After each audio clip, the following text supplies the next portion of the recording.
Namaste, Dandavat Pranam. By the instruction and grace of our spiritual master, Om Vishnupad Paramahamsa, Sripad Bhakti Madhava Puri Maharaj, we're here reading Srimad Bhagavatam. Om Namo Bhagavate Vasudevaya. Canto 4, the fourth creation, creation of the fourth order, chapter 9, text 30. Dhruva Uvacha Samadhinhan Haika Bhavena Yat Padam Vidhu Sanandadhaya Yurdva Preta Shahaha Vashar Aham Sadvir Amusya Padayos Chayam Upetya Pagata Pritanmatihi. Dhruva Maharaj thought to himself, to endeavor to be situated in the shade of the lotus feet of the Lord is not an ordinary task, because even the great brahmacharis, headed by Sanandana, who practiced Ashtanga Yoga in trance, attained the shelter of the Lord's lotus feet only after many, many births. Within 6 months, I achieved the same result. Yet, due to my thinking differently from the Lord, I fell down from my position. Purport. In this verse, Dhruva Maharaj himself explains the cause of his moroseness. First, he laments that to see the Supreme Personality of Godhead directly is not easy. Even great saintly persons like the four celebrated brahmacharis, headed by Sanandana, Sanaka, Sanatana, and Sanat Kumar, practiced the yoga system for many, many births, and remained in trance before getting the opportunity to see the Supreme Lord face to face. As far as Dhruva Maharaj was concerned, he saw the Supreme Lord personally after only 6 months of practice in devotional service. He expected, therefore, that as soon as he met the Supreme Lord, the Lord would take him to his abode immediately without waiting. Dhruva Maharaj could understand very clearly that the Lord had offered him the rule of the world for 36,000 years, because in the beginning he was under the spell of the material energy and wanted to take revenge against his stepmother and rule over his father's kingdom. Dhruva Maharaj greatly lamented his propensity for ruling the material world and his revengeful attitude towards other living entities. So Bhaktivedanta, just to give you a little background on what's happening here, this section of Bhagavatam is about Dhruva Maharaj. He's a 5-year-old boy. He's a devotee of Lord Krishna. He's a 5-year-old boy who was born to a king father. His father is a king. And his father had 2 wives. Um, Dhruva Maharaj's mother was one of the wives, but she was like a maid servant. She wasn't a queen. And then the other wife was a queen. So this king also has another son with that queen. So it's Dhruva's brother. And that queen was very self-centered and wanted to take all the king's attention for herself and for her son, taking it away from the maidservant wife and Dhruva Maharaj. So one day, Dhruva approached his father while he was with that queen wife and wanted to sit on his father's lap just out of affection to bond with him. And because that other wife was so self-centered and arrogant, she said some very harsh things to Dhruva Maharaj to scare him away and prevent him from sitting on his father's lap, saying, your mother is so low. Because you were born from her, you'll never be qualified to sit on your father's lap. Only my son is qualified, like that. So Dhruva Maharaj went away very distraught, and he's a young boy, 5 years old. So he wanted, to take revenge against her. And first he sought the counsel of his mother. She said, don't take these things to heart. Um, what she said is correct, actually. I am very low, and you are coming for me, and I'm sorry that you have to face so many troubles because of my lowliness. She's taking a very humble position, which is the position that a devotee takes, actually. And she said, Dhruva, you should go to the forest to reconcile how you're feeling. Go to the forest and meditate on Lord Vishnu. This is the only way to overcome what you're going through. So he did that, and he still wanted revenge though. And while he was there, then Narada Muni, I'm not sure if you've heard of Narada Muni before, he's a great devotee of Lord Krishna, Lord Vishnu. Narada Muni is the son and the disciple of Brahma. You know, Brahma is the creator. So Narada Muni was the son of Lord Brahma, and he came to Dhruva and was instructing him on how to perform yoga while he was in the forest. So he was telling him how to do the yoga, how to put his body in a certain position so that he could properly meditate on Vishnu. And he was instructing him on other things as well. That was some of the past reading. So finally, Dhruva was able to do that meditation properly and was able to see Vishnu in the heart. And then they gave a very beautiful description of Lord Vishnu at that time because this is what Dhruva was seeing in his meditation. And then all of a sudden, Lord Vishnu disappeared from within that meditation, and Dhruva was super distraught, you know, because he was seeing, beholding something so beautiful, and all of a sudden it disappeared. But then when he opened his eyes, Lord Vishnu had manifested right in front of him, actually, not just in his mind or in his heart during meditation, but he had come and physically manifest before him. And he told to Dhruva, you know, your desires for revenge against your stepmother and your desire to rule over a very superior kingdom, superior to even your father, superior to your grandfather, superior to your great grandfather. I'm going to give you all those things.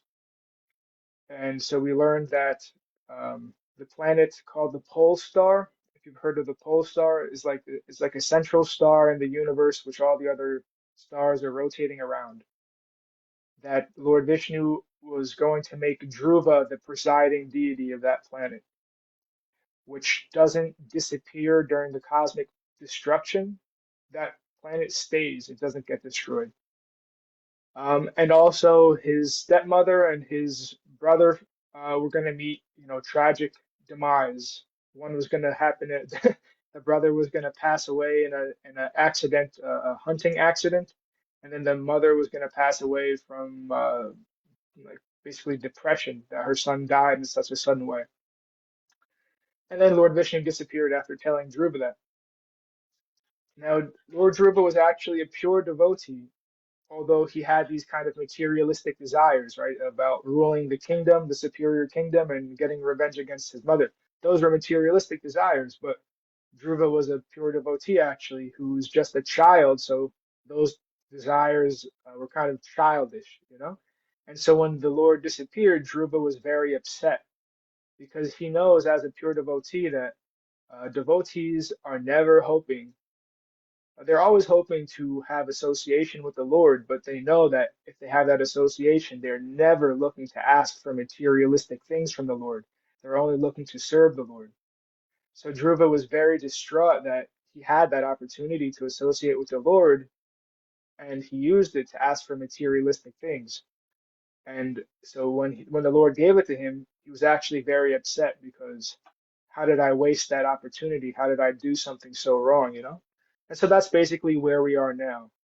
Dhruva Maharaj is still lamenting about he practiced this yoga, he did all these things, saw the Lord, and then he asked for materialistic desires and he's very upset. So that's basically where we are now.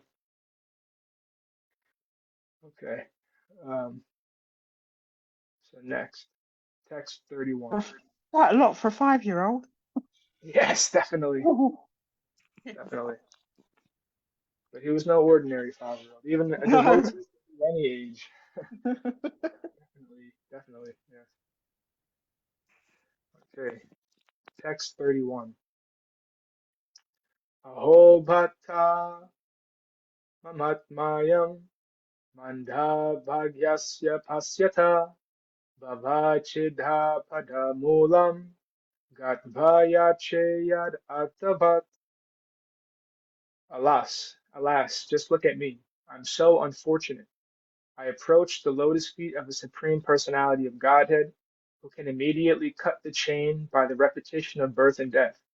But still, out of my foolishness, I prayed for things which are perishable. Purport. The word anatmyam is very significant in this verse. Atma means the soul, and anatmya means without any conception of the soul. Srila Rishabhadev instructed his sons that unless a human being comes to the point of understanding the Atma, or spiritual position, whatever he does is ignorance, and this brings only defeat in his life. Dhruva Maharaj regrets his unfortunate position, for although he approached the Supreme Personality of Godhead, who is always able to give his devotee the highest benediction of cessation from the repetition of birth and death, which is impossible for any demigod to offer, he foolishly wanted something perishable. When Hiranyakashipu asked immortality from Lord Brahma expressed his inability to offer such a benediction because he himself was not immortal. Therefore, immortality or complete cessation of the chain of repeated birth and death can be offered by the Supreme Lord, the Personality of Godhead himself, not by others. Harim vinhana ritim taranti. It is said that without the blessings of Hari, the Supreme Personality of Godhead, no one can stop the continuous chain of birth and death within this material world. Therefore, the Supreme Lord is also called Bhavachit. The Vaishnava philosophy, in the process of Krishna consciousness, prohibits the devotees from all kinds of material aspirations. A Vaishnava devotee should always be Anya Bilasita Sunya, free from all material aspirations for the results of fruitive activities or empiric philosophical speculation. Dhruva Maharaj was actually initiated by Narada Muni, the greatest Vaishnava, in the chanting of Om Namo Bhagavate Vasudevaya. This mantra is Vishnu mantra, for by practicing the chanting of this mantra, one is elevated to Vishnu Loka. Dhruva Maharaj regrets that although he was initiated in the Vishnu mantra by a Vaishnava, he still aspired for material benefits. That was another cause for lamentation. Although he got the result of the Vishnu mantra by causeless mercy of the Lord, he lamented how foolish he was to have strived for material benefits while practicing devotional service. In other words, every one of us who is engaged in devotional service is Krishna conscious. Um, every one of us who is engaged in devotional service in Krishna consciousness should be completely free from all material aspirations. Otherwise, we will have to lament like Dhruva Maharaj. Text 32. Matirvidhoshita devai patadbhir asa ishnubi yonarada vachastatyam nagradisham asatmaha. Since all the demigods who are situated in the higher planetary system will have to come down again, they are all envious of my being elevated to Vaikuntha Loka by devotional service. These intolerant demigods have dissipated my intelligence, and only for this reason could I not accept the genuine benediction of the instructions of sage Narada. Purport. As shown by many instances in the Vedic literature, when a person undergoes severe austerities, the demigods become very much perturbed because they are always afraid of losing their posts as the predominating deities of the heavenly planets. It is known to them that their own position in the higher planetary system is impermanent, as it is stated in the Bhagavad Gita, 9th chapter, Shinhe punhe marja lokam vishanti. It is said in the Gita that after exhausting the results of their pious activities, all the demigods who are inhabitants of the higher planetary system have to come back again to this earth. It is a fact that the demigods control the different activities of the limbs of our bodies. Factually, we are not free even in moving our eyelids. Everything is controlled by them. Dhruva Maharaj's conclusion is that these demigods, being envious of his superior position of devotional service, conspired against him to pollute his intelligence, and thus, although he was a disciple of the great Vaishnav Narada Muni, he could not accept Narada's valid instructions. Now Dhruva Maharaj regretted very much that he had neglected these instructions. Narada Muni had asked him, "Why should you bother about insult or adoration from your stepmother?" He of course said to Dhruva Maharaj that since Dhruva was only a child, what did he have to do with such insult or adoration? But Dhruva Maharaj was determined to achieve the benediction of the Supreme Personality of Godhead, and therefore Narada advised him to go back home for the time being, and in mature time he could try to practice devotional service. Dhruva Maharaj regretted that he had rejected the advice of Narada Muni and was adamant in uh, asking him for something perishable, namely revenge against his stepmother for her insult and possession of the kingdom of his father. Dhruva Maharaj regretted very much that he could not take seriously the instruction of his spiritual master and that his consciousness was therefore contaminated. Still, the Lord is so merciful that due to Dhruva's execution of devotional service, he offered Dhruva the ultimate Vaishnava goal. Text 33.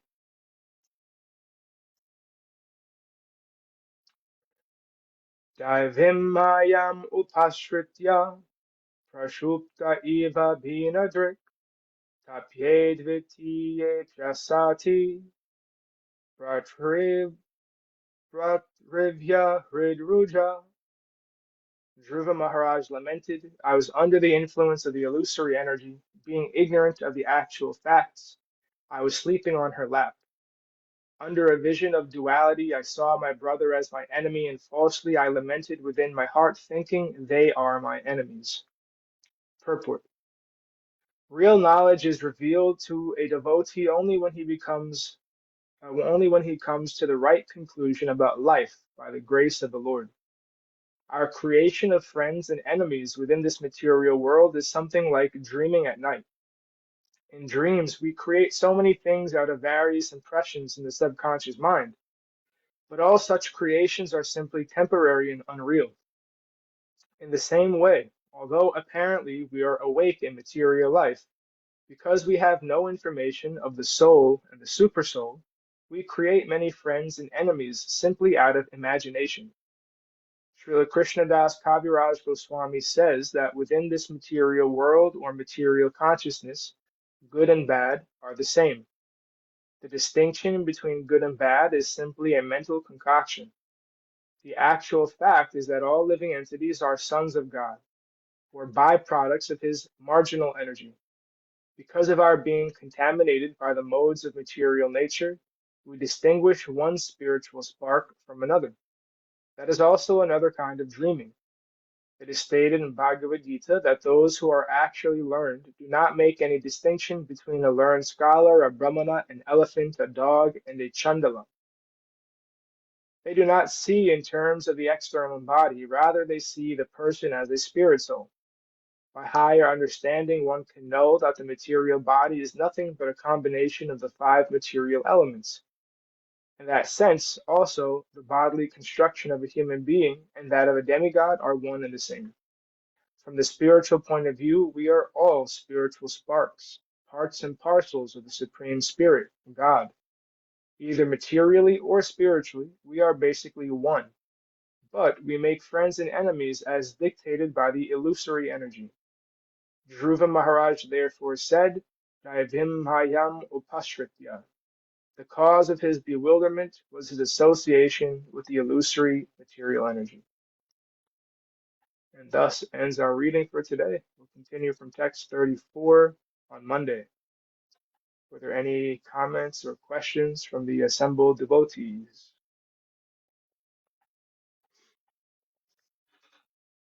No.